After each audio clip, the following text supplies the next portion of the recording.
BMCVTC Hindi इस channel के video देखने के बाद हमें क्या करना है? बहुत आसान सी बात है बच्चों। हमें सबसे पहले वीडियो के डिस्क्रिप्शन बॉक्स में जाना है और उसमें कुछ आसान से प्रश्न दिए गए हैं जिसका वीडियो आपने अभी देखा है और उसे हल करने का प्रयास कीजिए। उसके बाद उसी डिस्क्रिप्शन बॉक्स में इस वीडियो से संबंधित अपने मत व्यक्त कीजिए। गूगल फॉर्म द्वारा एक छोटा सा लिंक दिया गया है, उसे क्लिक करिए और उसमें एंट्री करिए। और अंत में जाते जाते हमें इस चैनल को लाइक करना है, सब्सक्राइब भी करना है ताकि आने वाले वीडियो की जानकारी आपको मिलती रहे। तो है ना आसान सा काम? चलिए देखते हैं अपना वीडियो।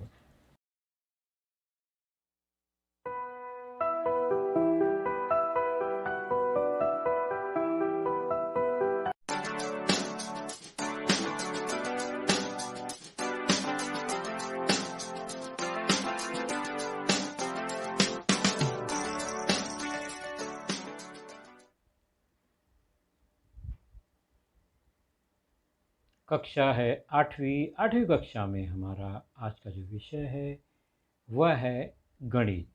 और गणित विषय में हमारा टॉपिक है आज का लेसन नंबर 1, परिमेय तथा अपरिमेय संख्याएं, भाग तीसरा, rational and irrational number part 3, जिसके अंतर्गत हमारा जो सब टॉपिक होगा वह है अपरिमेय संख्याएं, इरेशनल नंबर। इसका मतलब हमने अब तक परिमेय संख्याओं के बारे में देखा। आज का यह टॉपिक अपरिमेय संख्याओं, इरेशनल नंबर पर आधारित होगा और मैं हूं आपका वर्चुअल मार्गदर्शक अजय कुमार मौर्य। तो हमने अब तक किन घटकों पर चर्चा की इस पाठ में? तो परिमेय संख्याएं देखा और उनका क्रम संबंध देखा पिछले वीडियो में, यानी परिमेय संख्याओं का छोटा बड़ा, और परिमेय संख्याओं का दशमलव रूप भी देखा। किस तरह से परिमेय संख्याएं आवर्ती, खंडित, खंडित आवर्ती रूप में लिखी जा सकती हैं। हमारी आज की जो चर्चा है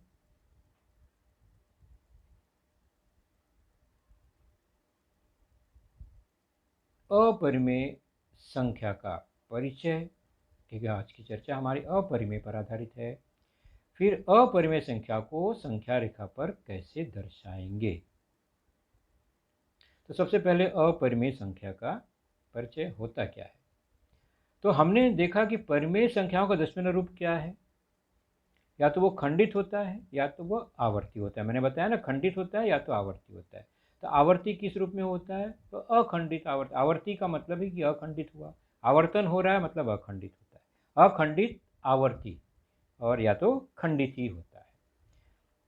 जैसे कि 13.525, 3.6, 7.25, 13/5 जिसका मान है 2.6, 13.525, 3.6, 7.25, 13/5 दैट इज इक्वल टू 2.6।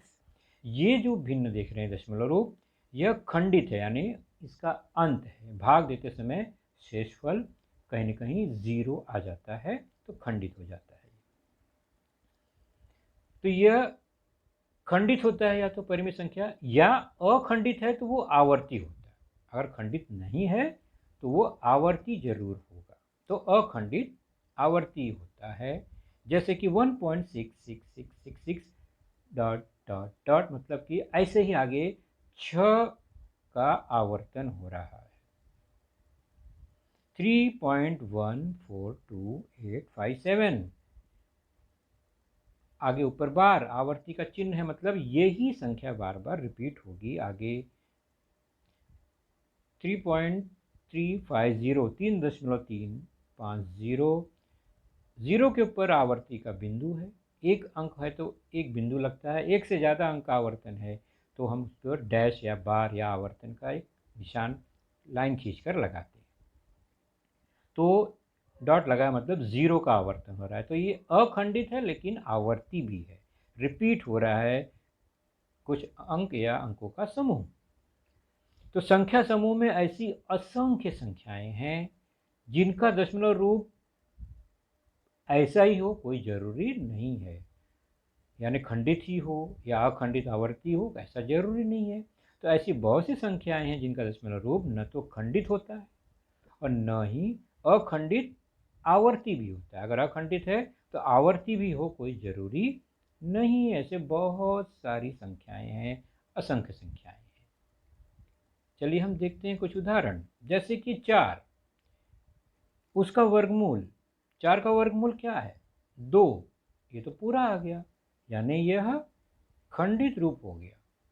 1 का वर्गमूल 1, यह भी खंडित हो गया, मतलब ये तो परिमेय संख्या ही है। 9 का वर्गमूल 3, यानी करनी में 9, यह परिमेय संख्या है। 10,000 का वर्गमूल 100, करनी में 10,000 भी परिमेय संख्या है। तो क्या इस तरह हर संख्या परिमेय संख्या ही होती है क्या? ये भी परिमेय था पहले, दूसरा भी परिमेय है, करनी 9 भी परिमेय है और करनी में 10,000 भी परिमेय ही है।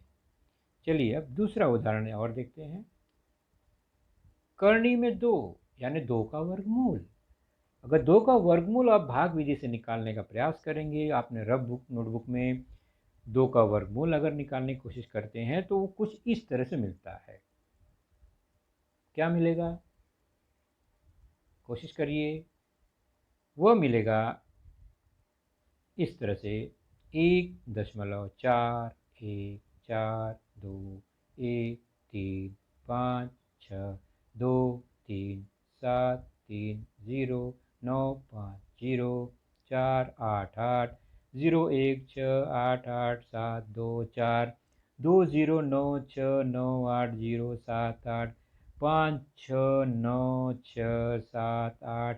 7, 5, 3, 7, 6, 9, 4, और मेरी सांस फूलने लगी, लेकिन यह तो खत्म ही नहीं हो रहा है। खत्म होने का तो मतलब अंत नहीं हो रहा है, लेकिन रिपीट भी नहीं हो रहा है, किसी संख्या या संख्या समूह का आवर्तन भी नहीं हो रहा है। तो यह हम देते जाएंगे, भाग देते जाएंगे, यह कभी समाप्त नहीं होगा। अखंडित भी है और आवर्ती भी नहीं है। तो अखंडित है, आवर्ती नहीं है, यानी अनावर्ती है। कितना मुश्किल काम है इसका उत्तर सही से निकालना, यानी एग्जैक्ट वैल्यू तो हम इसका जल्दी निकाल ही नहीं सकते। तो करनी में 2 को हम लिखते जाएं तो संख्या इतनी लंबी है कि वह खत्म ही नहीं होगी। तो यह हुआ अखंडित है लेकिन आवर्ती बिल्कुल नहीं है। तो हम देते जाएंगे, संख्या बढ़ती जाएगी, भाग बढ़ता जाएगा, वर्गमूल का अंत नहीं होगा। तो दशमलव रूप न तो खंडित है और न ही अखंडित आवर्ती है। तो ऐसे दशमलव रूप को अखंडित, अनावर्ती, नॉन टर्मिनेटिंग, नॉन रिकरिंग कहा जाता है। ओके, तो नॉन टर्मिनेटिंग, नॉन रिकरिंग ये संख्या भी होती है जो कि खंडित भी नहीं है, अंत भी नहीं है और रिपीट भी नहीं हो रहा है, आवर्तन भी नहीं हो रहा है। तो ऐसे दशमलव को अखंडित, अनावर्ती कहा जाता है। अब 3 का वर्गमूल निकालते हैं, और अगर हम देखते हैं 3 का वर्गमूल निकालने की कोशिश करते हैं तो इस तरह से उसका वर्गमूल निकालते निकालते हम थक जाएंगे, लेकिन कहीं पर भी कोई रिपीट, आवर्तन नहीं दिखाई दे रहा है। 1.732050 जीरो जीरो दिखता है, लेकिन जीरो के बाद कहीं 5 है तो जीरो के बाद 8 है, जीरो के बाद 7 है, 8 8 2 बार आया लेकिन उसके बाद फिर 7 आ गया। इसका मतलब वो लगातार उसका आवर्तन नहीं हो रहा है। आवर्तन लगातार होना चाहिए, बार बार वही आना चाहिए, बदलना नहीं चाहिए। तो इस तरह से यह अखंडित भी है और अनावर्ती है। करनी में 10 का वर्गमूल अगर निकालने की कोशिश करते हैं तो वह कुछ इस तरह से मिलता है। यहाँ पर भी अनावर्ती है, आवर्तन नहीं हो रहा है। पाई का मान जो हम जानते हैं परिधि और व्यास का अनुपात होता है, अचर है, इसका भी मान कोई निश्चित अनिश्चित संख्या है। ये 3.141559226 और बाप रे सांस फूलने लगी। इसका मतलब यह भी अंत नहीं है, अनावर्ती है। तो अखंडित नॉन टर्मिनेटिंग, अनावर्ती नॉन रिकरिंग दशमलव रूप की संख्याएं परिमेय संख्या नहीं है। और जो संख्याएं परिमेय संख्या नहीं है, ऐसी संख्या को हम अपरिमेय संख्या, इरेशनल नंबर कहते हैं। तो अपरिमेय संख्या का मान लगभग ही होता है, निश्चित मान बिल्कुल नहीं होता है। ये बात ध्यान रखिए। तो अखंडित, नॉन टर्मिनेटिंग, अनावर्ती, नॉन रिकरिंग दशमलव रूप की संख्याएं परिमेय संख्या नहीं होती। ऐसी संख्या को अपरिमेय संख्या, इरेशनल नंबर कहते हैं। जबकि खंडित यानी टर्मिनेटिंग हो या आवर्ती हो, रिकरिंग दशमलव रूप की संख्या को परिमेय संख्या कहते हैं। खंडित भी हो सकता है या आवर्ती होना जरूरी है तो परिमेय संख्या होती है। इसके अलावा ऊपर की संख्या समूह है अपरिमेय संख्या। तो जो संख्या लगभग है मान जिसका दशमलव रूप, हम उस संख्या को बिंदु के रूप में संख्या रेखा पर कैसे दर्शाएंगे, जिसका हमें पता ही नहीं है कि वह एग्जैक्ट मान कहाँ है, तो बिंदु कैसे दर्शाएंगे। तो हम अपरिमेय संख्या को कैसे दर्शाएंगे, इसके लिए पहले हम कुछ जानकारी है जिसको समझ लेते हैं बहुत अच्छी तरह से, क्योंकि इसी का उपयोग वहाँ पर होना है। समकोण त्रिभुज और पाइथागोरस का संबंध आपको पता ही है बच्चों। कोई भी समकोण त्रिभुज में मान लीजिए ABC है, B समकोण है और उसकी दो भुजा अगर दी गई है तो हम कर्ण का मान निकाल लेते हैं। तो समकोण त्रिभुज में पाइथागोरस प्रमेय से कर्ण का मान निकाल लेते हैं।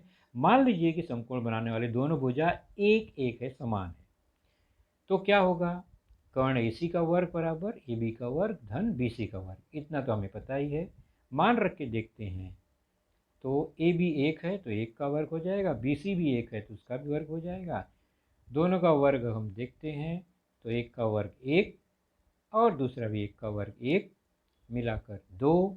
AC का वर्ग बराबर 2, तो AC का मान वर्गमूल निकालने पर मिल जाएगा कर्णी में 2, दोनों तरफ वर्गमूल, यानी एक एक है तो कर्णी में 2 कर्ण का मान हो गया।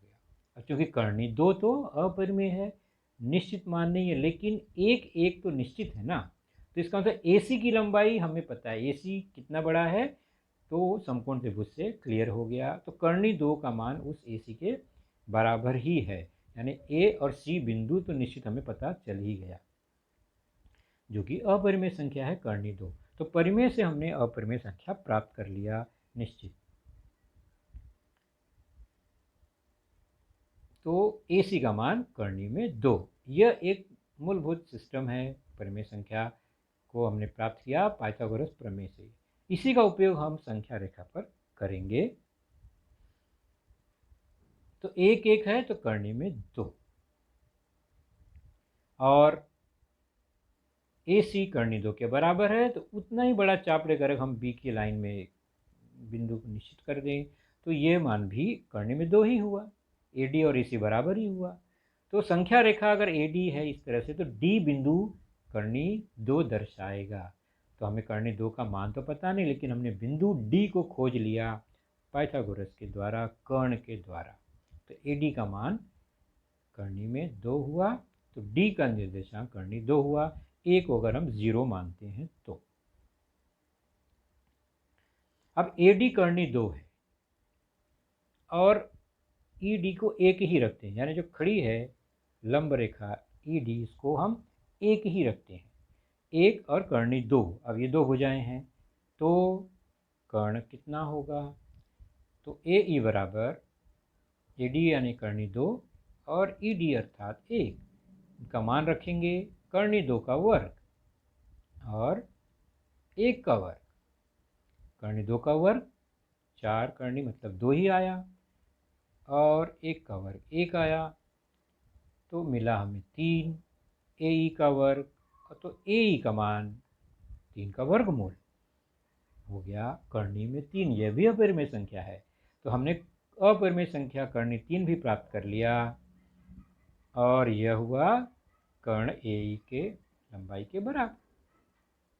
तो हमें कर्णी 3 अपरिमेय संख्या भी मिल गई, जो कि वास्तव में तो कोई लगभग संख्या ही है, परिमेय नहीं है, तो भी हमने प्राप्त कर लिया कर्णी 3। तो यहाँ पर हमने निष्कर्ष क्या निकाला कि ई बिंदु को भी हम ला सकते हैं नीचे इस तरह से, ए ई की लंबाई ए एफ के बराबर, तो ए एफ की लंबाई कर्णी 3 हो गई इसी तरह। और बिंदु एफ का निर्देशांक हम कर्णी 3 कर लेंगे अगर ए 0 हुआ तो ए ई बराबर कर्णी में 3। इस तरह से हम अपरिमेय संख्या को प्राप्त किए पाइथागोरस प्रमेय द्वारा समकोण त्रिभुज का उपयोग करके। तो यदि समकोण त्रिभुज की एक भुजा की लंबाई 1 रखकर हम दूसरी भुजा की लंबाई को चेंज करते जाएं तो कुछ इस तरह से हमें एक टेबल मिलता है। बहुत आसान है, ज़्यादा रटने की ज़रूरत नहीं है। मान लीजिए एक भुजा 1 1 की रखा फिक्स हमने, दूसरी भुजा अगर 1 है तो कर्ण कितना मिला, कर्णी 2, याद है ना, हमने अभी देखा।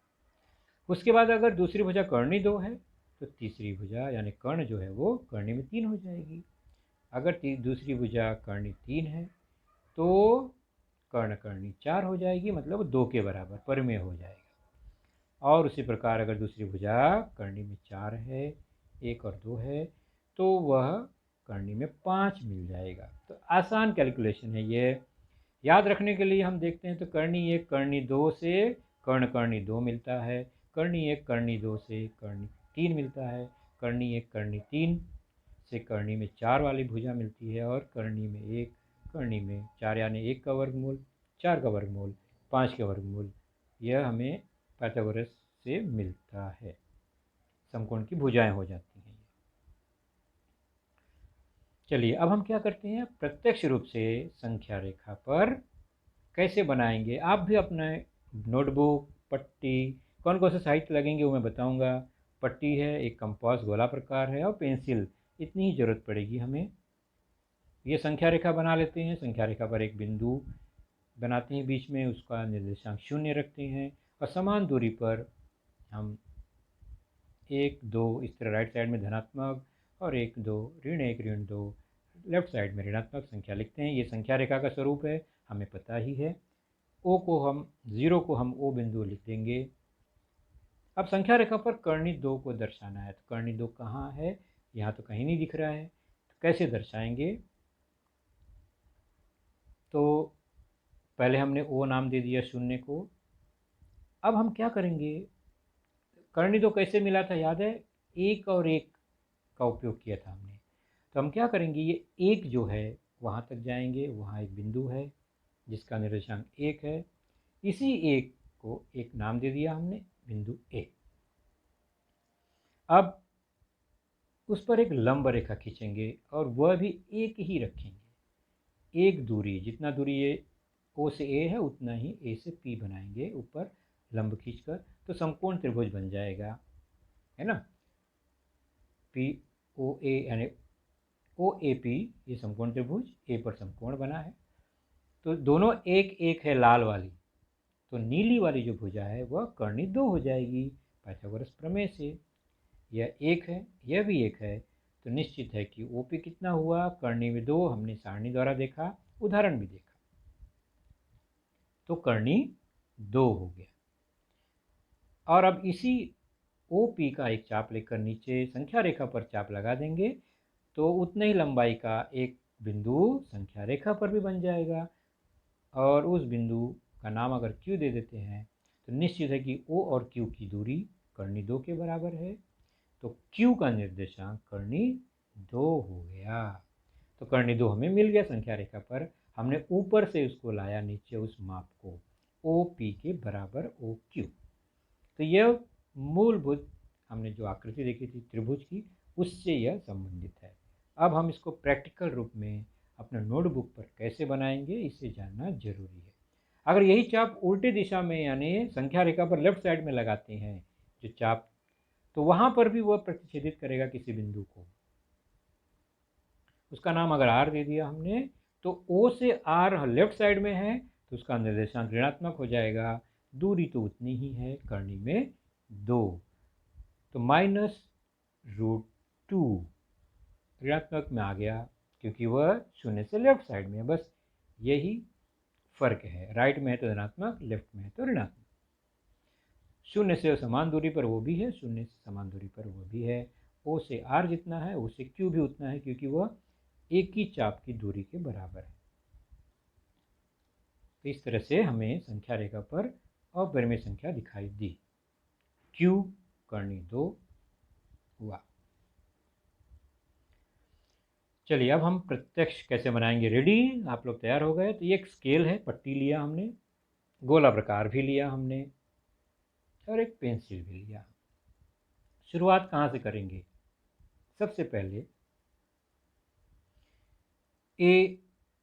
एक दूरी है वहाँ पर A लिखा हमने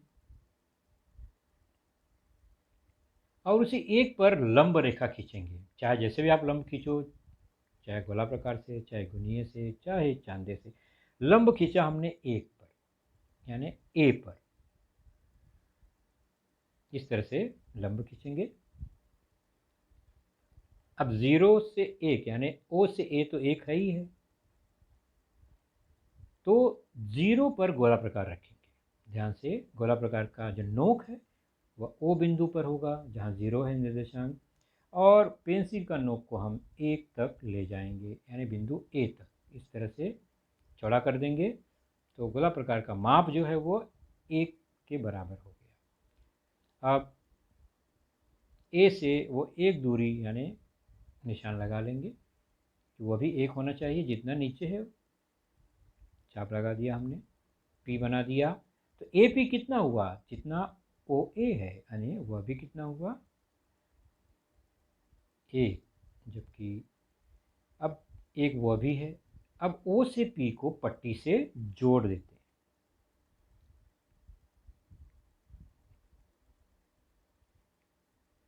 कितना हो गया? Very good. क्या बना यहाँ? समकोण त्रिभुज। A पर समकोण है ये मान के चलेंगे, समकोण का निशान मैंने नहीं लगाया है, लंब ही है वो। तो ये कर्णी 2 हो जाएगा। पाइथागोरस प्रमेय से एक है तो कर्णी 2 हो गया कर्ण। अब क्या करना है? इस कर्णी 2 को हमें संख्या रेखा पर कैसे लाना है? तो गोला प्रकार लेंगे, O पर नोक को रखेंगे और कर्णी 2 का माप यानी P बिंदु पर पेंसिल को सेट करेंगे, खींच के लंबा करके। तो ये माप जो है कर्णी 2 के बराबर है। अब आपको आइडिया आ गया होगा, अगर यही चाप हम संख्या रेखा तक ले जाएं तो कर्णी 2 के बराबर हो जाएगा। इस तरह से तो संख्या रेखा पर वह कहीं ना कहीं प्रतिच्छेदित कर देगा। कर्णी 2 का जो माप है इस तरह से, तो हम उस बिंदु को एक नाम दे देंगे, बिंदु बना देंगे, नाम दे दिया Q। तो OQ की लंबाई कर्णी 2 हो गई। तो Q जो है वो क्या हुआ? कर्णी में 2, उसका निर्देशांक हो गया क्योंकि O 0 है तो कर्णी 2 निर्देशांक यानी संख्या रेखा पर कर्णी 2 हमें मिल गया। अपरिमेय संख्या Q के रूप में यहाँ पर हमें दिखाई दे रहा है।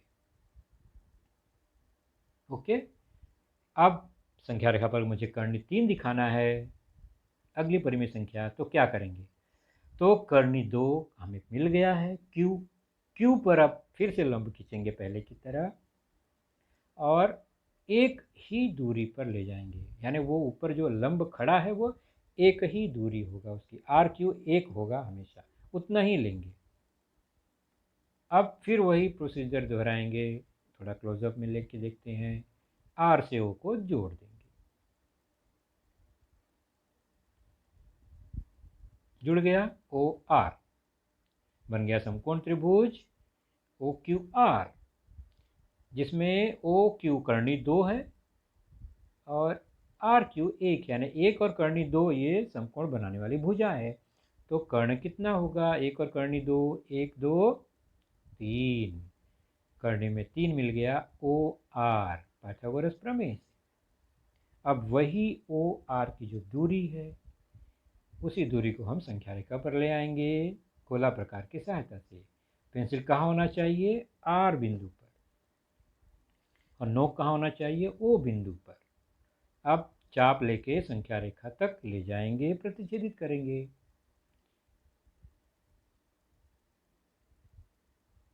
देखा आपने?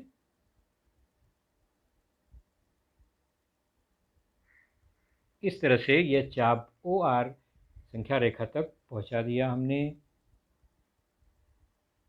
तो जहां पर यह प्रतिच्छेदित हो रहा है उसको एक नाम दे देंगे, उस बिंदु को सी नाम दे दिया। तो ओ सी की दूरी कर्णी में 3, क्योंकि चाप के बराबर, और सी बिंदु का निर्देशांक हो गया कर्णी 3। तो संख्या रेखा पर कर्णी 3, यानी यह एक परिमेय संख्या और मिल गई हमें। तो बिंदु सी का निर्देशांक हुआ कर्णी में 3। तो संख्या रेखा पर हमने कर्णी 3 भी दर्शा दिया। तो हमने संख्या रेखा पर दो परिमेय संख्याएं दर्शाई। एक है कर्णी में 2, क्यू का निर्देशांक कर्णी 2, और सी का निर्देशांक कर्णी में 3 है। तो इसी प्रकार हम संख्या रेखा पर कर्णी में 5, कर्णी 6, कर्णी 7 जैसी अनेक परिमेय संख्याओं को संख्या रेखा पर दर्शा ही सकते हैं। कर्णी 3 पर एक लंब खींचेंगे तो कर्णी 4 बन जाएगा। फिर कर्णी 4 मतलब 2 आया, 2 पर लंब खींचेंगे तो कर्णी 5। इस तरह से यह बनता जाएगा। तो यहां हमने क्या देखा? हमने देखा बच्चों कि प्रकार जो कंपास है इसका बहुत उपयोग है संख्या रेखा पर अपरिमेय संख्याओं को या दर्शाने के लिए। यहाँ लिखा है परिमेय संख्याओं को दर्शा सकते हैं, अपरिमेय संख्याओं को भी दर्शा सकते हैं। तो बच्चों आपने देखा आज का लेसन, उसके प्रमुख मुद्दों को ध्यान से बार बार दोबारा देखकर समझने का प्रयास कीजिए, क्योंकि एक बार देखने पर किसी को भी वो पूरा मुद्दा समझ में नहीं आता। तो जैसे ही हम 2 बार 3 बार देखेंगे तो हमें वह समझ में आने लगेगा। और इसके आगे की जानकारी जो होगी बच्चों, वह निश्चित ही हमारे अगले वीडियो में होगी। तो उस वीडियो को देखने के लिए, उसकी सूचना प्राप्त करने के लिए जो नीचे सब्सक्राइब का बटन होता है उसे ज़रूर प्रेस कीजिए और नोटिफिकेशन ऑन रखिए, ताकि जैसे ही हमारा लेसन चैनल पर डाला जाएगा आपको वह तुरंत प्राप्त होगा। तो अपना ख्याल रखिए, सुरक्षित रहिए। Thank you.